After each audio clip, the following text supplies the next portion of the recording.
और उनको अगर उनके पोता के उनके ये के कर अवॉइड किया गया तो एक राजनीतिक हत्या, एक परिवार को साइड, एक कास्ट को बिल्कुल साइड काट से साइड किया गया है।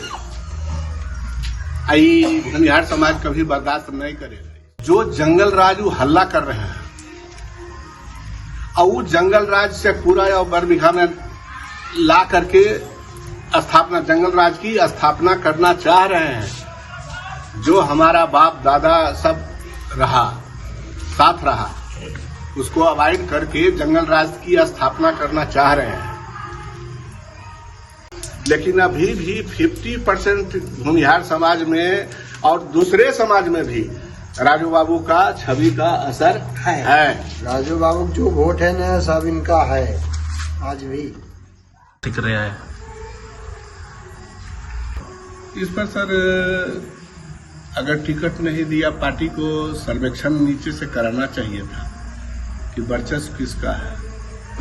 अभी भी जो टिकट नहीं दिया गया है, अभी भी उनका बाप दादे का जो ये है, एक वर्ग में वर्चस्व है उनका जी, और उसको कहीं काटा नहीं जा सकता है, आप अलग नहीं कर सकते हैं जी।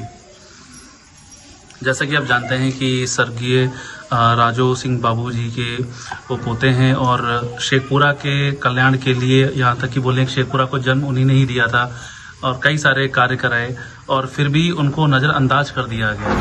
तो आपको क्या लगता है, क्या ये एक राजनीतिक हत्या है? उनका करियर, उनकी जो समाज सेवा और पूर्ण हृदय से जो लोगों की सेवा करते हैं, क्या इसको खत्म माना जाए?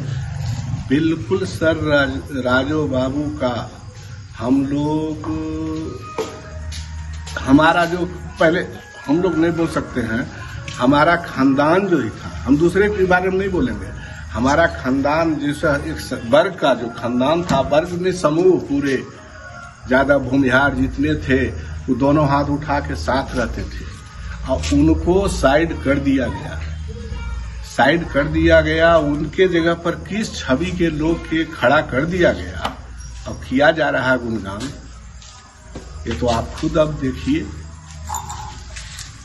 जी, जैसा कि हमें और भी लोगों से सुनने को मिला भी है और ये बिल्कुल ठीक बात भी है, लेकिन फिर भी हम आपसे ये जानना चाहेंगे कि शेखपुरा विधानसभा से ये कनेक्टेड ही है, तो क्या इसको माना जाए जिस तरीके से सुदर्शन कुमार जी को टिकट ना देकर उनको राजनीतिक हत्या, उनका एक पूरा करियर खत्म करने की कगार पर है, क्या ऐसा एक शुरुआत है शेखपुरा विधानसभा के लिए? शेखपुरा का जो बाभन राजू सिंह से गद्दार होगा वही दूसरे को वोट देगा। जो हमारे राजू बाबू थे, कर्मठ, कर्तव्य प्रवणता था, कोई किसी का दुख दर्द, कोई कास्ट नहीं देखते थे, कुछ नहीं देखते थे और जाकर के उसका समस्या सुनते थे, उसमें हम भी शामिल हैं। और उनको अगर उनके पोता के उनके ये के कर अवॉइड किया गया तो एक राजनीतिक हत्या, एक परिवार को साइड, एक कास्ट को बिल्कुल साइड काट से साइड किया गया है।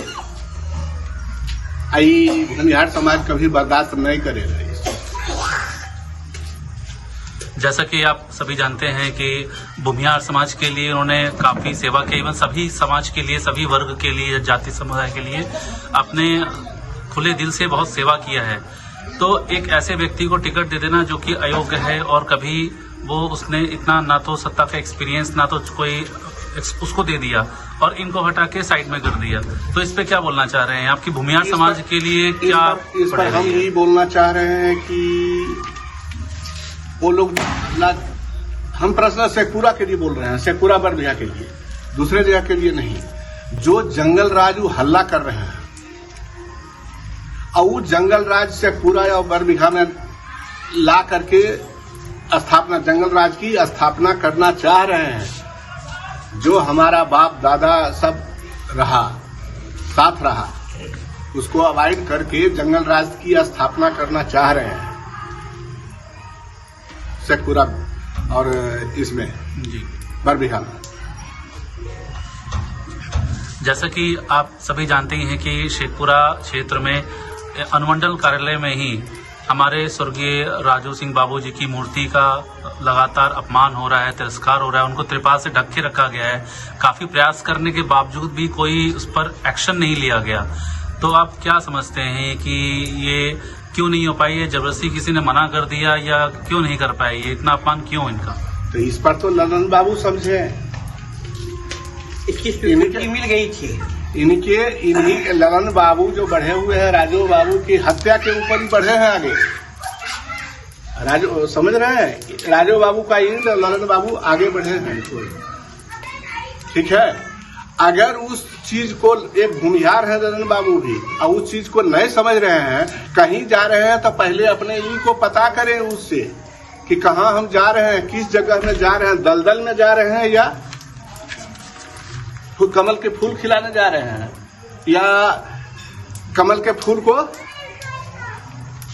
तिरस्कार की ये पर चढ़ाने जा रहे हैं, वो समझे।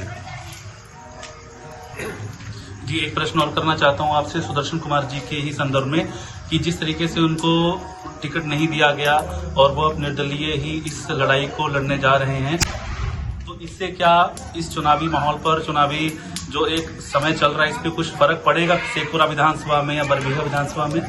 देखिए सर, हम तो शेखपुरा विधानसभा के हैं, वहाँ के बारे में बोल नहीं सकते हैं, लेकिन असर तो पड़े,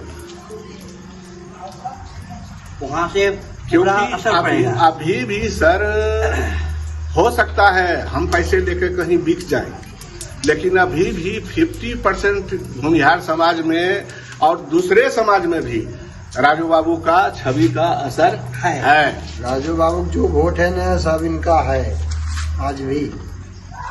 जी, आप कुछ बताइए राजू सिंह बाबू जी के लिए कि किस तरीके से इनका ये षड्यंत्र है और किस तरीके से ये हमारे सुदर्शन कुमार जी को नकारा गया है। कुछ आप इसके बारे में बोलिए। पर तो हम नहीं कुछ कहेंगे सर, वो हमारे आइडिया में ही नहीं है, लेकिन जो भी राजू बाबू का वोट है सुदर्शन जी का, वो यहाँ शेखपुरा विधानसभा में भी इनको पड़ेगा। लेकिन एक चीज मान के चलिए सर, शेखपुरा और बरबीघा से भूमिहार को हाथ काटा जा रहा, भूमिहार समाज का अंत किया जा रहा है, बस इतना ही मान के चाहिए। इसी के संदर्भ में एक प्रश्न और करना चाह रहा हूँ, शेखपुरा विधानसभा से जो वर्तमान विधायक हैं उनके कार्यकाल से आप कितना प्रभावित हैं, कितना संतुष्ट हैं? देखिए सर, हम क्लियर बोल रहे हैं, हम न उस बिरादरी के हैं, लेकिन हम ये मान के चलते हैं कि हमको कोई ना तो सर्विस दे देगा, ना सोना का कोई हमको पसेरी लाख दे देगा, लेकिन जो हमारे दुख सुख में जब हम कोई बात करते हैं आ जाता है, कोई ये कर देता है, तो इससे बड़ा हमारा कोई नहीं है सर। क्या आपको क्या लगता है कि वर्तमान समय के जो विधायक हैं शेखपुरा विधानसभा के, उनका भूमिहार समुदाय के लिए क्या प्रतिक्रिया रहती है, क्या रहता है? इनका भूमिहार समाज के लिए प्रतिक्रिया ये है सर, इनके पिताजी जो गंगा यादव थे और हैं भी अभी, वो हमेशा वो कभी भूमिहार के खिलाफ नहीं चलेंगे, इतना हमको आत्मविश्वास है।